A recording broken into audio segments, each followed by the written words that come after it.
दोस्तों, आज मैं बात करूँगा भगवद गीता के मेरे फेवरेट श्लोक की, मेरे फेवरेट वर्स की।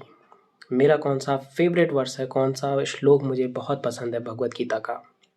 आजकल बहुत सारे लोग भगवद गीता की बातें कर रहे हैं, जो कि अच्छी बात है। थैंक्स टू कृष्णा कॉन्शियसनेस, हमारे रिलीजियस गुरु, जिन्होंने जन जन तक भगवद गीता को पहुंचाया। क्योंकि मुझे नहीं लगता कि भगवद गीता सिर्फ एक रिलीजियस टेक्स्ट है।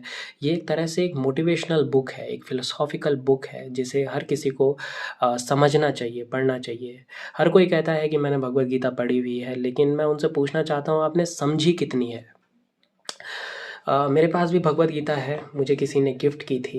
लेकिन भगवद गीता को मैंने सिर्फ, ये मेरा बुकमार्क है, 140 पेज तक है। मैंने 140 पेज तक पढ़ा, 2-3 साल पहले स्टार्ट की थी, लेकिन उसके बाद मैंने छोड़ दी। क्योंकि कहीं ना कहीं मुझे लगता है कि ये जो यथार्थ रूप है भगवद गीता का, ये मुझे किसी ने गिफ्ट की थी। तो इसको समझने के लिए आपकी भाषा के साथ साथ, आपकी लैंग्वेज के साथ साथ एक फिलोसॉफिकल अंडरस्टैंडिंग भी आपके अंदर होनी चाहिए, डीप चीज़ों को समझने की, अगर आप खुद से पढ़ना चाहते हैं तो। अदरवाइज़ आपको एक गुरु की ज़रूरत होगी जो आपको समझा सके इसके बारे में। जब मैंने भगवद गीता के बारे में यूट्यूब पर सर्च करा तो मुझे बहुत सारी इंटरेस्टिंग चीज़ें मिली मुझे। और उनमें से सबसे इंटरेस्टिंग जो चीज़ थी वो थी स्वामी सर्वप्रियानंदा के लेक्चर्स।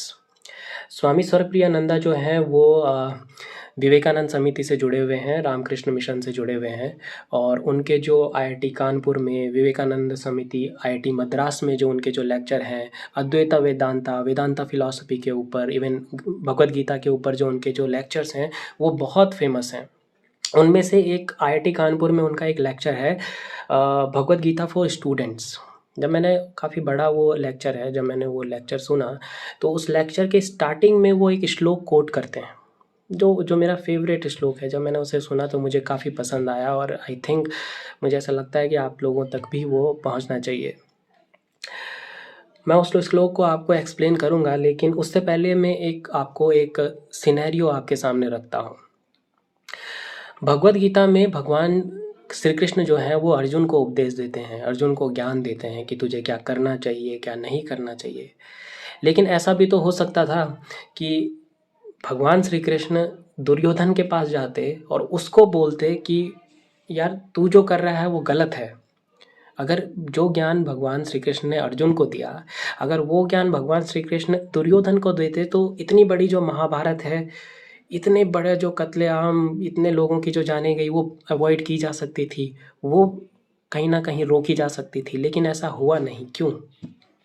क्या भगवान श्री कृष्ण ने दुर्योधन को अप्रोच नहीं किया? क्या उसको ज्ञान नहीं दिया? ऐसा क्यों? ऐसा नहीं है। भगवान श्री कृष्ण ने दुर्योधन को अप्रोच किया। भगवान श्री कृष्ण दुर्योधन के पास गए, उसको बताया कि तुम जो कर रहे हो वो गलत है, तुम्हारा जो रास्ता है वो गलत है। फिर दुर्योधन का जो रिप्लाई है वो समझने वाला है। दुर्योधन एक बहुत स्ट्रांग, बहुत एक इंटरेस्टिंग रिप्लाई भगवान श्री कृष्ण को देता है कि जानामि धर्मम, जानामि धर्मम न च मैं प्रवृत्ति, जानामि अधर्मम न च मैं निवृत्ति, केनापि देवेन हृदय स्थितेन यथा नियोजितोऽस्मि तथा करोमि। जानामि धर्मम न च मैं प्रवृत्ति, आई नो व्हाट इज धर्म। जानामि अधर्मम, आई नो व्हाट इज अधर्म। I know what is wrong, what is right. मुझे पता है, मुझे सब पता है कि मुझे क्या गलत है, क्या सही है। जानामि धर्मम न च मैं प्रवृत्ति, मुझे पता है सही क्या है, but I don't feel like doing that. मुझे मजा ही नहीं आता धर्म करने में, अच्छे काम करने में। जानामि अधर्मम न च मैं निवृत्ति, मुझे पता है कि जो मैं कर रहा हूँ वो गलत है, लेकिन I can't stop my self from doing that. मैं अपने आप को रोक ही नहीं पाता हूँ अधर्म करने से। केनापि देवेन हृदय स्थितेन, मेरे हृदय में, मेरे दिल में, मेरे मन में कोई ऐसी पावर है जो मुझसे ये सब करवाती है। इसीलिए मुझे लगता है कि मैं ऐसा ही हूँ, और यथा नियोजितो अस्मि तथा करोमि, मुझे जो अच्छा लगेगा मैं वो करूँगा। आप मुझे मत सिखाइए कि क्या करना है क्या नहीं, मैं ऐसा ही हूँ, मैं ऐसा ही करूँगा। तो यहाँ पर आपको एक चीज़ समझने वाली है कि दैट स्टिफनेस, दुर्योधन की स्टिफनेस, कि मैं चेंज नहीं हो सकता, मैं ऐसा ही हूँ। यहाँ पर जो है ये पूरे श्लोक का जो कंक्लूज़न है, जो सार है, वो यही है कि that mentality, and this is the same mentality of today's youth, my life my rules, कि हम तो चेंज नहीं होंगे। और जब भगवान श्री कृष्ण अर्जुन के पास जाते हैं सेम चीज़ को बताने के लिए, तो अर्जुन का क्या रिप्लाई होता है? अर्जुन क्वेश्चन करता है, अर्जुन पूछता है कि भगवान आप जो कह रहे हो कि वो बात तो सही है, लेकिन आप मुझे बताओ कि मैं अपने आप को यहाँ से बाहर कैसे निकालूं। वो क्वेश्चन करता है, बोलता है कि आप मुझे तरीका बताइए कि मैं इस चीज़ को अचीव कैसे करूं, मैं नहीं मार सकता अपने रिश्तेदारों को। भगवान श्री कृष्ण उसे उपदेश देते हैं, उसे ज्ञान देते हैं। तो this is the difference between the mentality of Duryodhan and Arjun.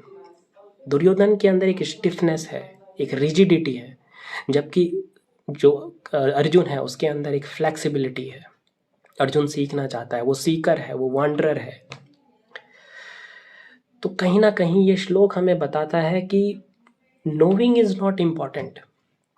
मतलब हम सबको पता है कि क्या करना है, हमारा धर्म क्या है। एक स्टूडेंट को पता है उसने पढ़ाई करना है, टीचर को पता है उन्होंने पढ़ाना है, बट हम अचीव नहीं कर पाते हैं अपने गोल्स को। वो इसीलिए कि knowing is not important, doing is important. सबको पता है कि सही क्या है, लेकिन फिर भी लोग अधर्म करते हैं। उसके पीछे कारण है मन। That is, there is no brain behind it, there is मनस, जो हमारा मन है। और जिसने अपने मन को काबू कर दिया, जिसने अपने मन से क्वेश्चन किया, बोला कि नहीं, I don't have to follow you, जिसने अपने आप को चेंज किया, उसको सारे रास्ते मिलते जाते हैं, उसके सारे रास्ते, सारे दरवाजे खुलते जाते हैं और वो चीज़ें अचीव करता जाता है। तो कहीं ना कहीं ये जो श्लोक है, ये मेरा फेवरेट श्लोक लगता है मेरे को। और फेवरेट श्लोक भी नहीं, बट एक विलन के द्वारा दिया गया एक स्ट्रॉन्ग रिप्लाई, जो हमें बहुत कुछ सिखा जाता है कि हमें क्या करना चाहिए, किस तरीके की मेंटेलिटी हमारी नहीं होनी चाहिए। और अच्छी बात यह है कि मुझे ये जो श्लोक है इसके बारे में पता चला स्वामी सर्वप्रियानंदा से, जिनके जो लेक्चर हैं। मैं तो आपको भी रिक्वेस्ट करूँगा कि आप यूट्यूब पर जाइए, उनके लेक्चर वगैरह सुनिए। हमारे जो देश के जो प्रेस्टिजियस इंस्टीट्यूशंस हैं, लाइक IIT, IIM, IIM, वहाँ इस तरीके के लेक्चर्स वगैरह होते हैं। तो ये एक बहुत अच्छी बात है, क्योंकि इनमें बहुत कुछ है जो सीखने वाला है। तो यही आज के लिए इतना ही।